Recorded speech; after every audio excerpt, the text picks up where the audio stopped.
This is lesson 8.6, buffers. So buffers can be really confusing.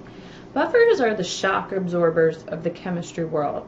So buffers are solutions that are resistant to changes in pH on the addition of small amounts of acid or base. So this is really important because if you didn't have buffers, for example, in your body, anytime you ate something very acidic or very basic, it would change the pH. And remember, pH is really important for things to work, like enzymes. So buffers are important for things like enzymes. They're really important in your blood to maintain a specific pH. And you also, in your stomach, you have a buffer. And if you eat too much acidic food, for example, let's say you eat too much Mexican food, with all those spices, you can upset the pH of your stomach. But it takes a lot of acid to upset the pH of your stomach because in your stomach you have a buffer or a shock absorber. So your stomach is usually resistant to changes in the pH. So an acidic buffer is made from a weak acid and a solution of its salt of a strong base. For example, acetic acid is a weak acid, okay? And sodium acetate is its salt. So the acid in this solution is dissociating. Remember, it's a weak acid, so there's an equilibrium into its acetate ion and its H+ ions.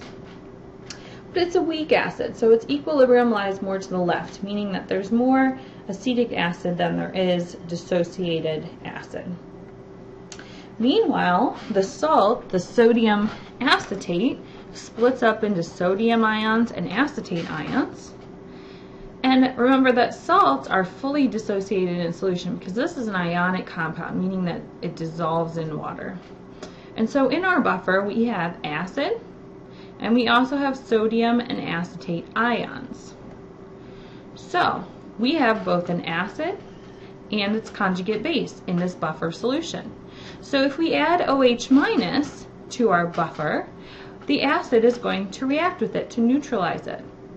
And if we add acid or H+ to our buffer, the acetate is going to react with it to neutralize it.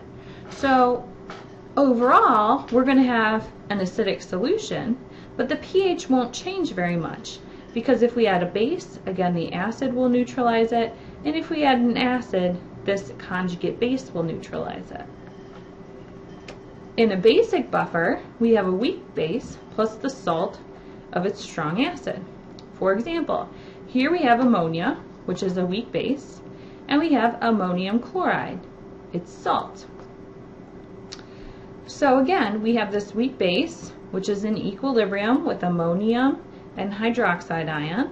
But remember, this is a weak base, so the equilibrium lies mostly to this side on the left. So we mostly have NH3.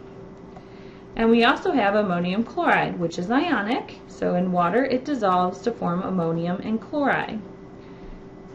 Now, when we add H+ to this solution, when we add acid to our buffer, it reacts with the ammonia. When we add base to our buffer, it's going to react with the ammonium. So no matter what we add to this solution, as long as we only add small amounts, our pH will remain the same. The base will react with any acid, and the conjugate acid will react with any base. So we will resist changes to the pH. Now, to find the pH of a buffer, we use the Henderson-Hasselbalch equation. So if we're trying to find pH, an acidic buffer, we are going to take the pKa of the acid plus the log of the concentration of the salt over the concentration of the acid. And vice versa, if we have a basic buffer, we're going to take the pOH, we're going to find the pOH by taking the pKb plus the log of the concentration of salt over the base. And then remember, once we find pOH, it's very easy to find pH. So how do we make a buffer?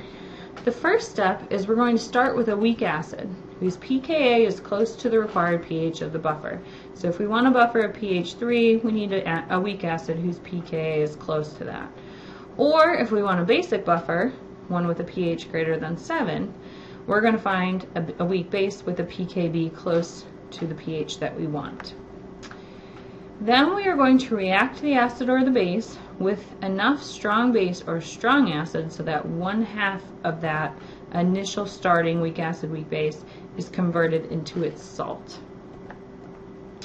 Our final mixture will then contain equal amounts of the weak acid and its salt, or if we were doing a basic buffer, the weak base and its salt. And that would therefore resist changes in the pH. So there's multiple things that can influence buffers. So if you dilute your buffer, okay, you do not change the pH of the buffer, but it lowers the buffering capacity, meaning that it can't take as much acid or base and still resist changes in pH. It's going to eventually reach its capacity to buffer, and so therefore your buffer will be destroyed sooner. So buffering capacity is the amount of acid or base that can be added without changing the pH, because eventually the buffer says, "Oh, I've had enough." It can't keep neutralizing back and forth because you're using up one or the other of the components of the buffer. The second thing that can influence buffers is temperature. Because temperature will affect the Ka or Kb of the weak acid or weak base, the pH of the buffer will change.